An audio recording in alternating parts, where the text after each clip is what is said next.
у вас посторонний шум в цилиндре. Это известная проблема BMW. Сейчас я вам покажу, как я от этого избавлюсь. Но это не я, конечно, придумал, я сам это нашел в интернете. Короче, все по порядку. Заодно я покажу, как регулируются клапана. В прошлом видео я косвенно задел эту тему, но не снимал постель, не показывал. Для регулировки клапанов сначала мы промеряем эти зазоры щупом между кулачком и толкателем. Как ставить верхнюю мертвую точку, я тоже в прошлом видео все рассказывал. Вот. Сейчас просто объясню. Допустим, скажем, на этом клапане у вас зазор завышенный. Чтобы уменьшить зазор, необходимо поставить большие размеры шайбу. Для этого мы сейчас снимаем вот эту вот постель. Сидит он на 4, 5, 6, 7, 8, 9, на 9 болтах. Снимаем эту постель и вытаскиваем распредвала. Впускной вал, выпускной вал. Для своей уверенности, если вы боитесь что-то потом собрать неправильно, можно поставить метки на распредвалах и на промежуточном вале, на шестернях. Но это не обязательно. Можно это просто дело потом проверить с помощью шаблона.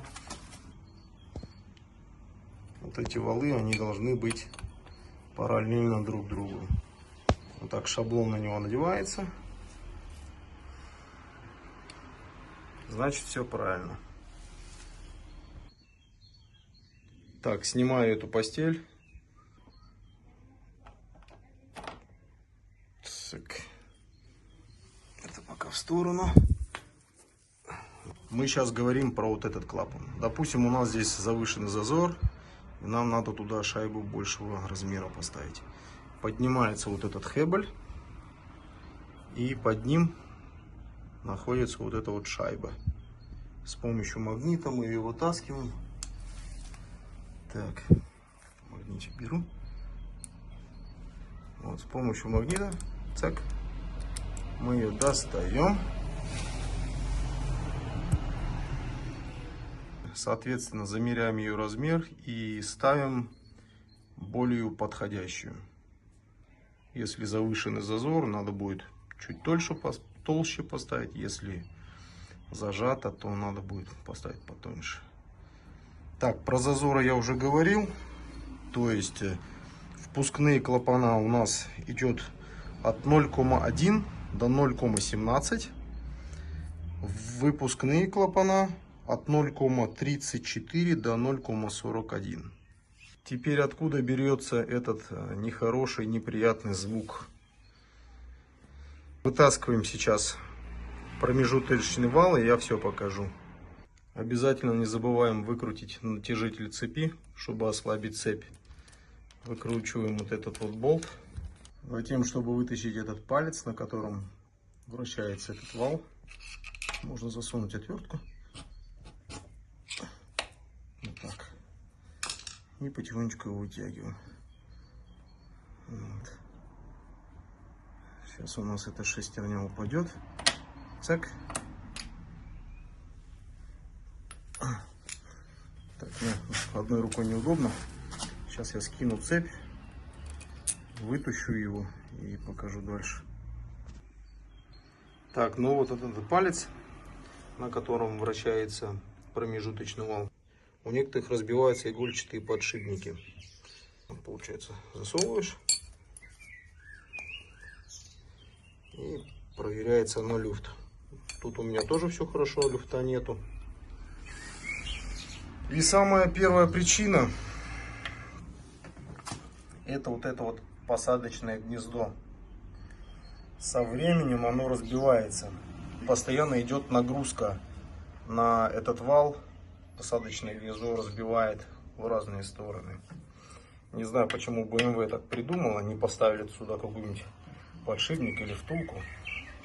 Проверяется это очень легко. Вставляешь и такими движениями толкаю в сторону мотора и на себя.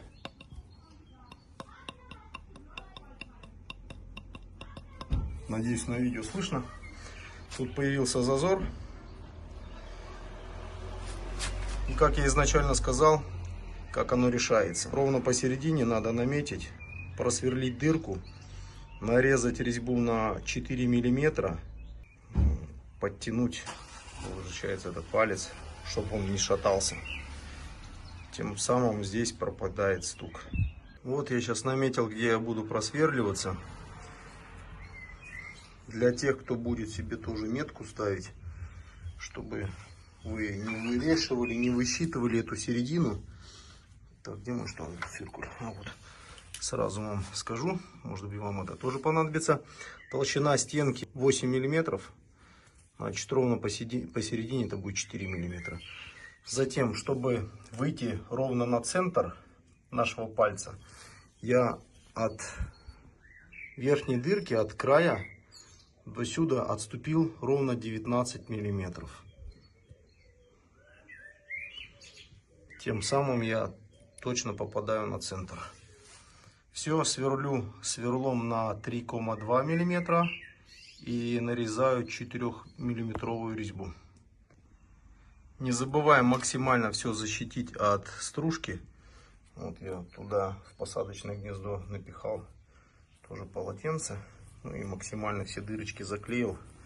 Все, теперь наша задача максимально ровно просверлить эту дырку.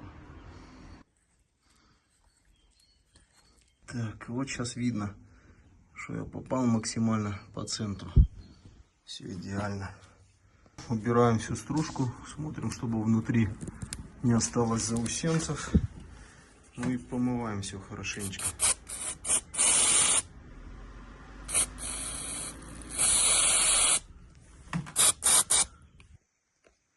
Ну так вот, получается такая история. Просверлил дырку, нарезал резьбу в 4 миллиметра.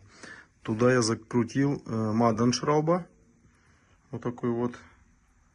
И для наглядного примера поставил этот палец, законтрагайл, чтобы он туда-сюда не болтался. Получается.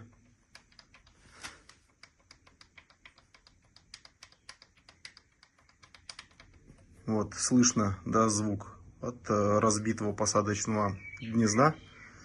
Притягиваю. И все, теперь он стоит фест. Этот звук ушел. Все, пользуйтесь. И я вам, конечно, желаю, чтобы вы не ломались и не лазили сюда. Все, всем добра, до новых встреч.